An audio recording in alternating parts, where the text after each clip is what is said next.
KS Lakshmanarao peoples ఛానల్కు స్వాగతం. ఈరోజు జూలై 4వ తేదీ.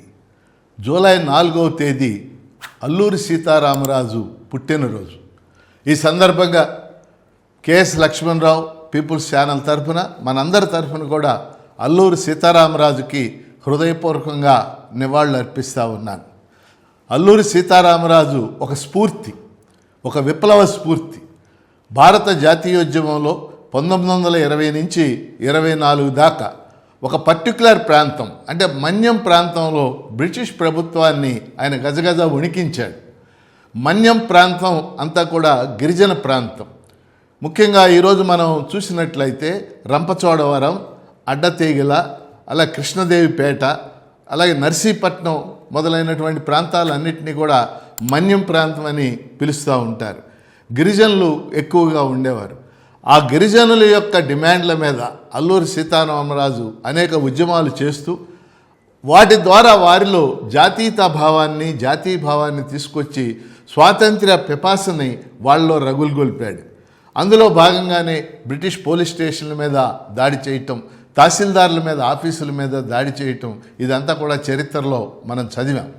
ఆయన దాదాపు అంటే సహాయ నిరాకరణోద్యమ కాలం, అంటే సహాయ నిరాకరణోద్యమం మన దేశంలో మనకు తెలుసు 1920 నుంచి 22 దాకా జరిగింది. ఆ కాలంలో ఆయన అంటే సహాయ నిరాకరణోద్యమంతో ఆయనకేం సంబంధం లేదు. కాంగ్రెస్తో కూడా, జాతీయ కాంగ్రెస్తో కూడా ఆయనకి సంబంధం లేదు. సంబంధం లేకుండానే ప్రజల్లో ఆయన ఎంతో ఆకర్షణీయమైనటువంటి ఒక నాయకుడిగా, ఉద్యమ నాయకుడిగా, స్వాతంత్రోద్యమ నాయకుడిగా ఎదిగాడు. చివరికి 1924 మే 7వ తేదీన బ్రిటిష్ వాళ్ళు ఆయన్ని కాల్చి చంపారు.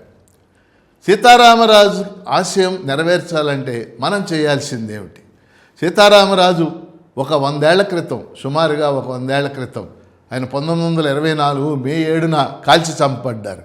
అంటే ఆయన చనిపోయి 102 సంవత్సరాలు అయింది. ఇప్పటికీ ఎవరైనా మీలో కుదిరితే కృష్ణదేవిపేట అంటాం, అంటే మనకి నర్సీపట్నానికి ఒక 20-30 కిలోమీటర్లో కృష్ణదేవిపేట అని ఉంటుంది. అక్కడ ఆయన సమాధి ఉంటుంది. అది నేను వెళ్ళి చూశాను. మనం కూడా వెళ్ళి ఆయనకి శ్రద్ధాంజలి ఘటించవచ్చు.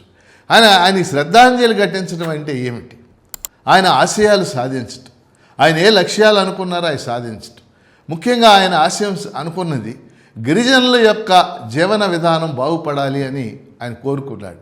మరి ఈరోజు మనం చూస్తే గిరిజనులు కొంత అభివృద్ధి చెందినప్పటికీ చదువు వాటిల్లో పరిస్థితి ఈ రోజుకు కూడా వైద్య సదుపాయాలు కానీ, అక్షరాస్యత కానీ, విద్య కానీ వీటన్నిటిలో కూడా వెనుకబడి ఉండటమే ఆ ప్రాంతాలన్నీ. ముఖ్యంగా షెడ్యూల్ ఏరియాస్ అంటాం మనం, ట్రైబల్ ఏరియాస్ వెనకబడి ఉండటమే ఈ రోజుకి మనం చూస్తూ ఉన్నాం. అంతేకాదు గిరిజన ప్రాంతాల్లో మైనింగ్ పేరుతో, ఖనిజ సంపద పేరుతో, ఉదాహరణకి ఉత్తరాంధ్రలో బాక్సైట్ ఖనిజం పేరుతో, అలాగే ఇతర ప్రాంతాల్లో ఇతర ఖనిజాల పేరుతో పెద్ద ఎత్తున అక్కడ తవ్వకాలు గిరిజన సభల యొక్క అనుమతి లేకుండానే. షెడ్యూల్డ్ ఏరియాలో ఒక ఖనిజాన్ని తవ్వాలంటే అక్కడ గ్రామ సభలు, గిరిజన సభల యొక్క అనుమతి కావాలి. అనుమతి లేకుండానే ఈరోజు ప్రభుత్వాలు చేయటం అనేది మనం చూస్తూ ఉన్నాం. అందుకని మనం అల్లూరి సీతారామరాజు యొక్క ఆశయాలు మనం ముందుకు తీసుకెళ్లాలంటే, ఆయనకి నివాళి అర్పించాలంటే, ఆయన ఎవరి కోసం అయితే పనిచేశారు జాతీయోద్యమంలో, గిరిజనుల కోసం ప్రత్యేకమైనటువంటి కృషి చేశారు, వాళ్ళ యొక్క జీవన విధానం మెరుగుపడేలాగా మనం ప్రయత్నం చేయాల్సి ఉంటుంది. దానికోసం జరిగేటటువంటి ఉద్యమాల్లో, పోరాటాల్లో మనం కూడా పాల్గొనవలసి ఉంటుందని తెలియజేస్తూ ఆయనకి హృదయపూర్వకమైన నివాళి అర్పిస్తున్నాను.